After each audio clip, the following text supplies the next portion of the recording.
this video I'm going to be talking about three main points about feminism, about me being as a feminist, having my perspective on some social affairs and some social norms. Uh, Maybe I will offend some people, maybe because I might not be having the complete key true idea about the every aspect, but I have done some reading and I think I have some opinion. So the 3 points I'm going to be talking about is that the first one will be that women are equal to men in every key way. Women are equal, girls are equal to guys, and by nature, by nurture, by ability, power, might, and in every other way. I mean, whatever way you ask me, this is what I had concluded, that women are equal to men. Second thing I'm going to be talking about is that women have no equal representation in political areas. And the third thing I'm going to be talking about, women empowerment in countries like third world countries where they need a lot more power empowerment. So let's talk about the first one. I concluded in my very early teenage, uh, in my late teenage, I concluded if a girl come to date me, she take me out on a date instead of me taking a girl out on a date. If the girls take me out on a date and she decide if she want to have me as a partner, this is something really basic, and we need a lot more of such situation where a girl can decide if she want to take a person out on a date or not. To me, generally, I will and was really attracted by the girl that do ask me out, and I think generally it's not so common, even it's so basic, that women, girls are not having the same empowerment as guys have or men have. And it's not a zero-sum game where we have to cut out the rights of guys or men to empower women, but women need to have this basic choices of who they want to be with, how do they want to live their life, and how do they want to carry out all different affairs of their lives. um, I concluded studying the biology, anatomy. My dog here is actually just sitting right beside me. I'm sorry about it. So I have studied in every way about girls, their anatomy, their physiology, about their mind, emotions, about psychology. I concluded they are so in every way strong, able, mighty, uh, and in every way able to do every carry out any activity that a guy can, that a man can, and can equally do anything that they want and desire to do, which is not so common. And we do have this patriarchy where we have equal choices and equal way, equal representation among one class on the basis of sex, which I mean male to male hierarchy, male patriarchy, but we don't have the same kind of empowerment for girls. And it's so basics. Women need to have every choice, every free right, every freedom, and every way to choose what they want, to do what they want, to decide for themselves, and to do all the things that they like to do, which is really necessary. Because in every way, women are, girls are equal to men, equal to guys. Now I'm going to talk about the second thing, and this is a key topic, that women are not equally represented in politics. I'm just gonna wake my dog because she's snoring so hard. Anja, hey, hey you boy, hey you, go, go, get up, go. Sorry. So, and the second thing is, women have no equal representation in politics. And I got this female dog right here with me. She's her owner is somewhere else, so I have to look up to her. So the second thing I'm going to talk about is that uh, women have no equal political representation, political empowerment, political rights, and no true representation in any way. They have no rights, no complete control in any way about deciding the basic things about their bodies, about how they will carry out their affairs and their role in their families. And I see this looking into the different countries. I see, like, for example, so many countries where, for example, we see the female politicians. Like, we should take some liberal female politician like Margaret Thatcher, the British Prime Minister. Margaret Thatcher, the female Prime Minister. She in no way work in any way to represent or empower women. She just work in the Congress or in the highest office of the as the MP, but just work for the existing ideas and existing policies. She did not empower women. And so many other countries where there is female representation of women in Congress or in Senate, either it is not equal and true representation is not complete. There is a lot more needed there, and if it is complete, then there is a lot more other work required in the policies and in the whole structure and the whole social social way that women should be equally empowered. I mean, I want to say that if there is a female politician, like, let's say,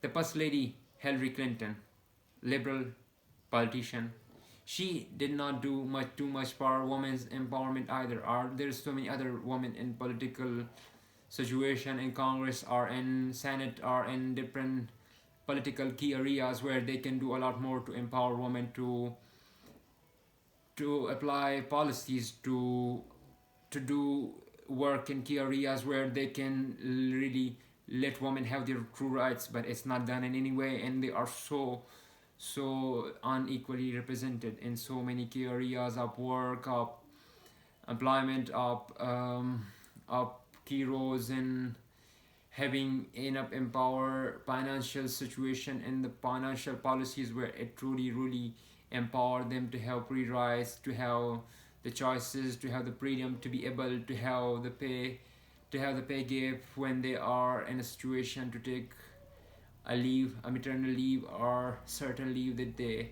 don't necessarily have to have, or different other key areas and key times where it's really not completely done in a way where women truly get their rights.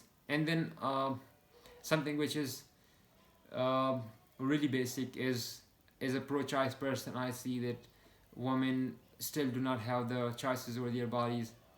Where there is a situation where even if there is a fetus which is not able to survive, but in those cases there's a lot of work and paperwork and a lot of back and forth things to be carried out before a woman can carry out this abortion. So it is such a basic thing, but it is still not done completely, and it is really, really despairing, and it is really a place where progress is required, I think.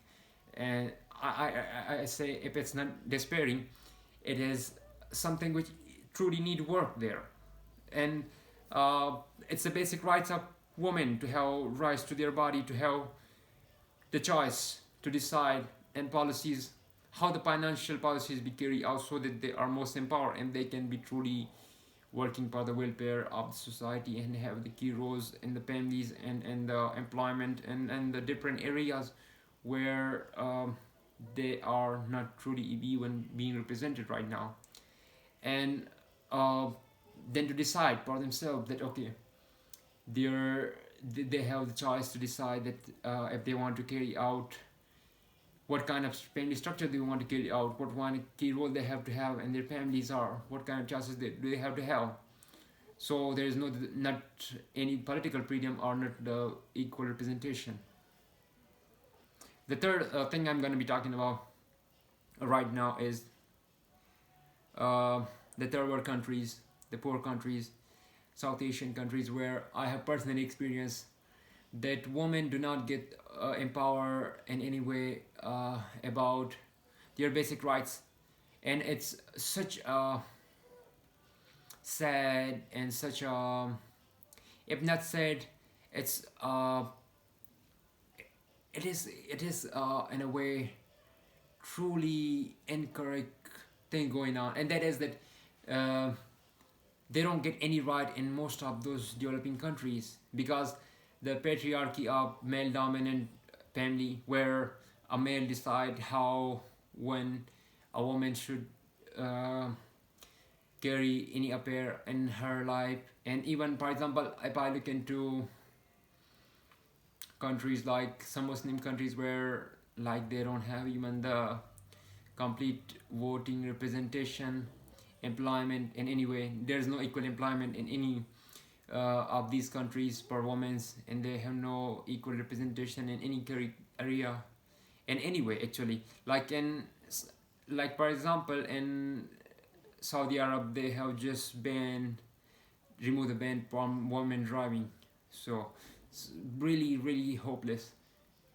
If not hopeless, it's really need a lot of work. I'm coming from a Muslim background. I was raised in a Muslim family, and I know I have seen in the looking into the poor class, lower class families, that where women really had no idea about their body, their responsibilities, their body, and if they're coming to, like for example, a hospital, and they are having a fetus which is not going to be able to survive, but she is not even in any way aware that she is carrying this fetus from this duration, and with this certain mal depictions or certain way of this fetus is not in any way a healthy fetus, and it's gonna be risk to this mother's life, but she is not even aware of it because there's no true direct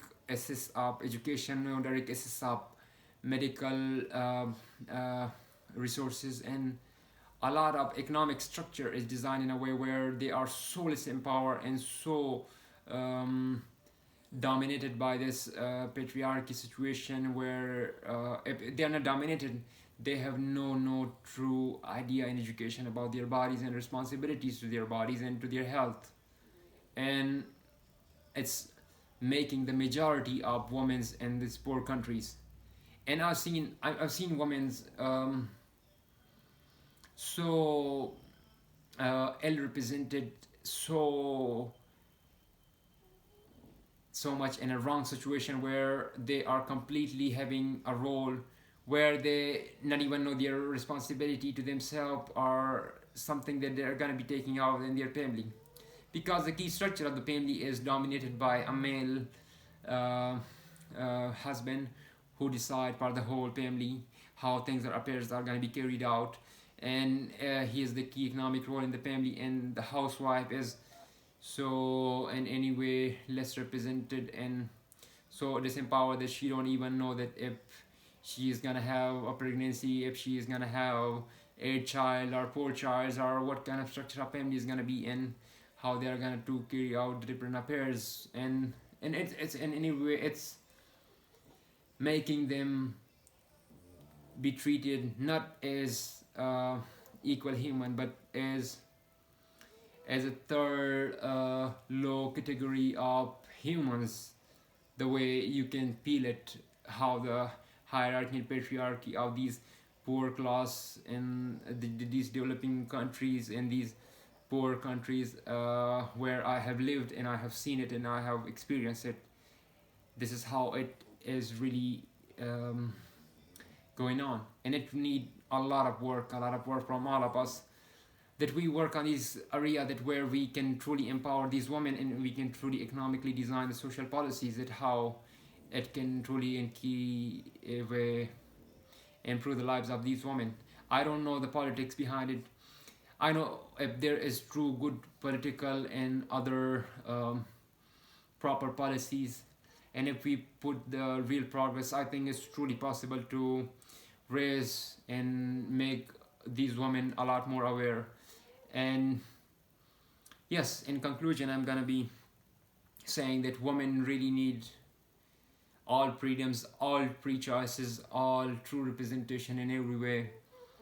They need to have every right to decide for them, to have what kind of happiness, what kind of choices that will give them happinesses, and what will be the right thing for them. And they need to be empowered, and they need to be empowered the most, because this is the way society will progress. This is how I, as a person, as a guy, will be empowered. If a mother, if a teacher, if a sister of mine is empowered, and she helps me to be a better person and have a key role to know myself better through her. So this is really important.